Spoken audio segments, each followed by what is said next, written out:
Okay, so I went to RetrotechUK, which is an audio and say visual or video fair that happens once a year in the UK.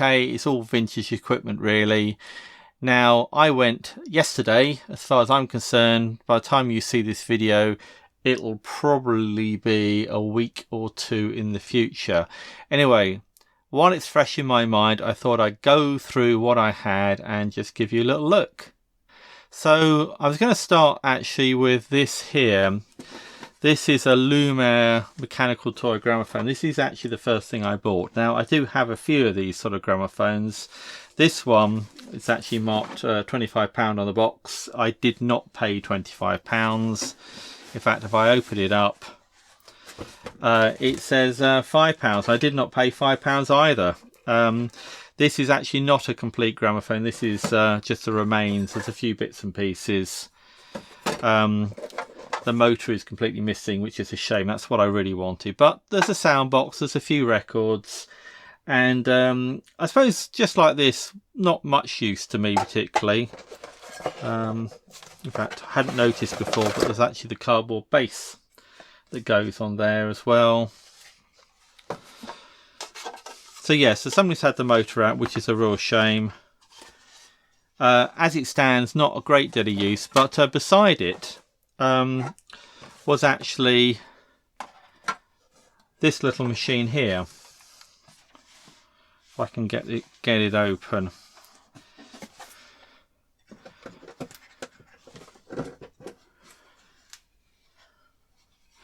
And this is a different sort of little gramophone. And this has a metal tone arm, in fact quite a cute little metal sound box actually, which may be riveted in place. The thing on this other plastic one of value is probably the sound box. That's worth, well, it's not worth anything really, but to me it's worth something. So anyway, I got this machine here. I got the remains of the Lumiere here. For £5 in total. If I get these the right way around. This one, there's a bit more to it. I mean, there's the remains of the motor, but the motor is certainly missing. I mean, it's missing most of the governor. It's missing its mainspring. It's not going to work again, that motor, unfortunately. But yeah, I thought between the two bits, or the two boxes, there were enough bits to warrant spending £5. So that's the first thing I bought. Bit of junk for future experiments. I also got this thrown in for free. You may recognise it. It is the elbow for a fake gramophone. I have one of these already actually, which I've had to repair. These are not cheap to buy actually. I think these are about £10 or so to buy. So having a spare for free I thought was quite good.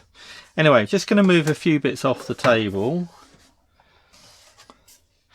Now, part of the problem with this video is going to be making sure I actually cover everything. And when I say covering everything, I'm not going to cover every last record. You know, there's a few in here. In fact, actually, I hadn't even realised. In here there's a little Marvel and a Broadcast Junior in its original sleeve, and actually I do have a Broadcast Junior, but just the one, and so there we are. That's actually quite nice. And I certainly don't have an original sleeve for a Broadcast Junior, so there we go. That's an added bonus. There's nothing like buying things in a hurry at fairs or car boot sales and then going through later on and seeing what you actually have. It's part of the fun, really. Sometimes it's a pleasant surprise and sometimes it's not so much of a pleasant surprise. Anyway, move those bits out the way. The few other little bits here which I'll just cover off.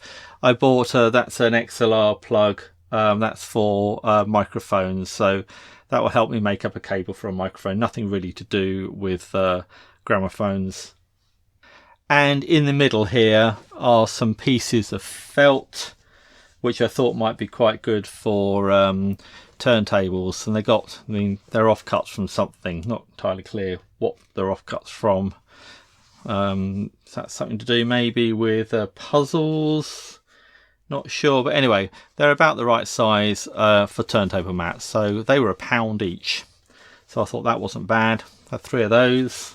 I picked up some leaflets and stuff here. This is a catalogue, actually, a reprint of a catalogue for the Apollo gramophone. You may have seen in my other videos that I have an Apollo gramophone. In fact, I think it might well be this one, this very cheap one at the front, but there you go. You don't get a lot of choice nowadays, you have to buy what you find. So yeah, so there's that and a few other little reprints. This is one to do with the twin discs. This is a His Master's Voice gramophone catalogue from 1921, well, a reprint of one. Nice pictures in here. I thought that was worth having. I think that was £2. I think the Apollo manual was, or the Apollo catalogue was £5. This was £2. The little twin thing here, that was £1.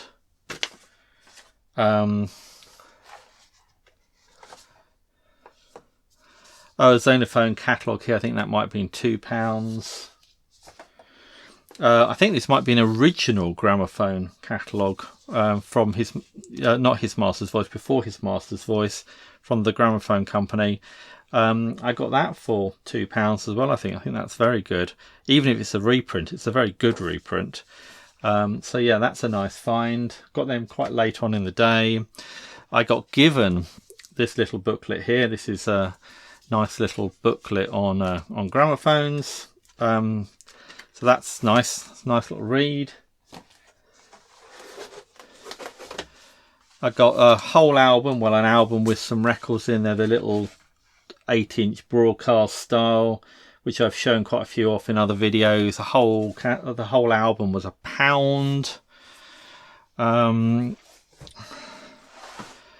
Now, I suppose let's cover a few of maybe the more interesting records. There's a Pathé disc record there. That's one of the early ones. I say early. Anybody who collects Pathé discs will say, oh, that's not that early. That's not that unusual. Well, I only paid £3 for it. And I don't have an old Pathé like this. And I thought, complete with its sleeve, that was quite nice. And then there's this one here. This is a diamond double disc. This is actually a Pathé product, or made by Pathé, I believe. It does actually say made in France. So this is apparently from about the time of the First World War. Weren't around for very long. So complete the sleeve. I thought it was an attractive record. I have seen pictures of these records before, but not this actual one. So I thought, that's nice, I'll have that. I bought a whole box. I don't know if you can see it on camera. This box, most of this was about £3 in total. There are a few other records in there which I paid for separately. Let's see what we can find. So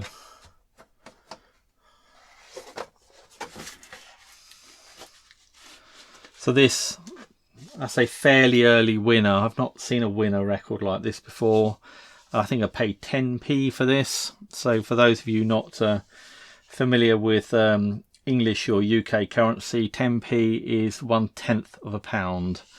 So you get 10 of these to £1. So I bought 20 records and it cost me £2. And the box cost me £1 as well.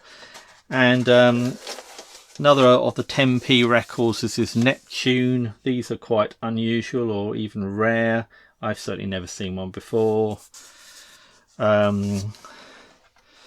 Cinch record, got a couple of these. They stopped making these in about 1916. So these are not particularly common either. The John Ball, got a few of these, but always nice to find another one. And some Pathé Actuel. I don't know if they're actually, there is Pathé on there if you look closely enough. I think these were 25p each. Got 3 of these. I'm not going to attempt to read out anything on the labels. It's not that sort of video.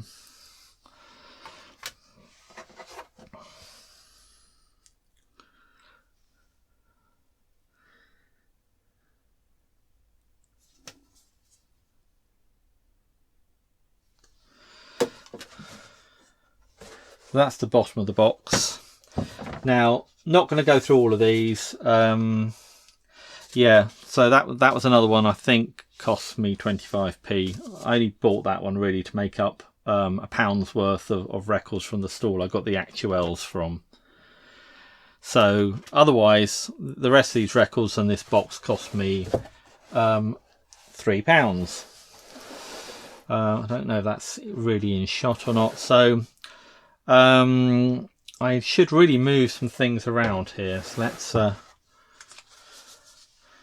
let's very carefully put some records in this box. Move the box to the end of the bench. Really want to move these as well. It's just finding somewhere to put them is the problem. So I can't remember if I said, but the Pathé disc was £3 and the Diamond disc, is it Diamond disc? Yeah, Diamond disc, nothing to do with Edison Diamond discs, but the Diamond disc and its sleeve was £4. So what else we got? So I'm gonna do, I think, this next, and you've probably all been looking at the corner of the screen going, surely there's a gramophone there. Why haven't I mentioned the gramophone? And it's a good question, really. This is what's known as a lidless, hornless machine. I think the hornless bit's fairly obvious. It looks quite a lot like a horn gramophone, but it doesn't have a big external horn. The horn is actually inside in the doors there. There are well, let's lift it up a bit. It's not that heavy. Maybe get it on that camera there. You can see the slats, the sort of the baffles there, and lidless because unlike the sort of later machines, it's got no dust cover lid. It's got no lid at all. Never did. Wasn't designed to. And these machines were around from I don't know, maybe 1915 to 1925, something like that. You may notice there's no winding handle. Didn't get a winding handle with it. That I think is the speed control knob there. There's certainly no sign on top that there's a speed control. There's just this brake here. And there's the tone arm, just a fixed tone arm, and a sound box, which almost certainly is not the original sound box. That looks a lot later. And it's not on very well either. It's sort of jammed on, and I'm going to have to get that off at some point. So, you know, it's quite an attractive little machine, and you might say, well, yeah, but you've got much better gramophones. Why on earth buy this one? Well, 2 reasons really. One was it was very cheap, although it was not the cheapest gramophone there.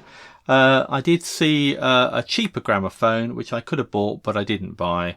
The other reason is because you may remember, or you may have seen in one of my previous videos, that I bought a gramophone stand. I was in a antique shop or store or mall, if you like, and I found something which I am positive is a gramophone stand. Whether it was always a gramophone stand, bit debatable, but it certainly got converted into a gramophone stand if it wasn't made as one. But I didn't have a machine that fitted on top of it. And this machine, although it's by no means going to be perfect match, does actually have some rubber feet on the bottom already, although the spacing's not quite right. These are much later, I think, than the well, I say much later, I don't think these are original. So it's got some rubber feet on the bottom, which hopefully you'll be able to see, and it's about the right size as well. So yeah, so that's why I bought that. That is to go on the gramophone stand that I bought the other week, or the other month. And I got two cameras here, and I'm not sure it's really in view of either of them particularly. Okay, so we'll return that to its corner. That's going to get a look at fairly soon, hopefully. I don't think the motor works. I did try, well, let's just for the sake of argument, I tried turning the turntable. Let's see which way I would need to do it. I think it's, which way is it? It's going to be that way would be to wind it. The opposite way to the way that it would normally play. But there's no sign, there really is no sign that the spring is winding up at all. So I think the motor's dead, so I'm going to have to look at sorting that out. Now, talking about gramophone motors, you may notice that I also have here a couple of gramophone motors, and I've left these to last because they're dirty, and once I touch these I don't really want to be touching anything else. Let's start with this one. This one did actually get thrown in for free with the other one. So this effectively cost me nothing. Now it's missing its spindle. There's no way this is going to drive a gramophone again, but you never know, it may have some useful parts on it. So yeah, so I picked that up. It's got a cast iron frame as far as I can see. I think there's some quite significant age to that. That looks much more like 1910, 1920 than 1920, 1930, personally. But we'll see. We'll see if we can find any actual writing. There's a few numbers on there, but oh, there's a letter there, but nothing more than that so far. So there's that, and this one here, of course. If you've watched some of my previous videos or recent videos, you'll notice is a number 32. This is a H&V number 32. It actually says 32 there. You probably won't be able to see it very clearly. And there's a number 11, which I think is the sort of revision number. Although I haven't found any real evidence as to what the different revisions mean. Now this one I have tried winding, but the pawl on the whatever it's called, on the ratchet has been fitted backwards, which means it won't take more than a wind or two before the handle just springs back at you. It won't wind up properly. So that may indicate that it's been in pieces because there's actually a problem. I don't know, but there certainly are springs in that barrel. How good the springs are remain to be seen. So that one was £10. This one was thrown in for free. I can't remember if I mentioned actually, but the gramophone, this gramophone off here, this was £12. So that was really quite cheap in the end. And there wasn't actually another suitable machine in the whole room that I saw. So I'm glad I snapped that one up when I did, even though the motor does not appear to work. That's what's on the table. If you want to see the contents of the box of records, which I think is probably out of sight, but I'll put a picture in, then let me know. I can go through that in a separate video. Otherwise, let me know what you think. And if you have liked this video, then please give me a like. And if you have enjoyed this video, then you might like this one too. So thanks for watching, and I'll see you in the next one.